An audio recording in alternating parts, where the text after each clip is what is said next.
ఖమ్మం జిల్లా చింతకాని మండలం పాతర్లపాడులో సిపిఎం మాజీ సర్పంచ్ హత్యకు కాంగ్రెస్ పార్టీకి సంబంధం లేదని ఖమ్మం జిల్లా కాంగ్రెస్ అధ్యక్షుడు దుర్గాప్రసాద్ స్పష్టం చేశారు.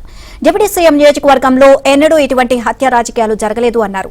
త్వరలోనే అసలైన దోషులను శిక్ష పడేలా కాంగ్రెస్ పార్టీ కృషి చేస్తుంది అని ఆయన చెప్పారు.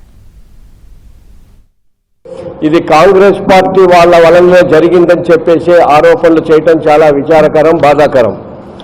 పచ్చకామెర్ల వాళ్ళకి లోకమంతా పచ్చగానే ఉంటుందని చెప్పేసి ఎప్పుడూ హత్యా రాజకీయాలను ప్రోత్సహిస్తూ చరిత్ర మొత్తం తిరగదీస్తే ఎవరు హత్యా రాజకీయాలు చేస్తూ ఉన్నారో, ఎవరు ఎక్కడ ఏ విధమైనటువంటి జరిగినాయో, గతంలో జరిగినటువంటి అనేక సంఘటనలు, అది గోకిలపల్లి కావచ్చు, లేకపోతే తెల్దారిపల్లి కావచ్చు, ఈ జిల్లాలో ఇంకా అనేక ప్రాంతాలలో జరిగిన వాటిని పరిగణలోకి తీసుకుంటే ఎవరు హత్యా రాజకీయాలను ప్రోత్సహిస్తున్నారనేది ఈ జిల్లా ప్రజలందరికీ, యావత్ ప్రజానికానికి కూడా తెలిసినటువంటి పరిస్థితి.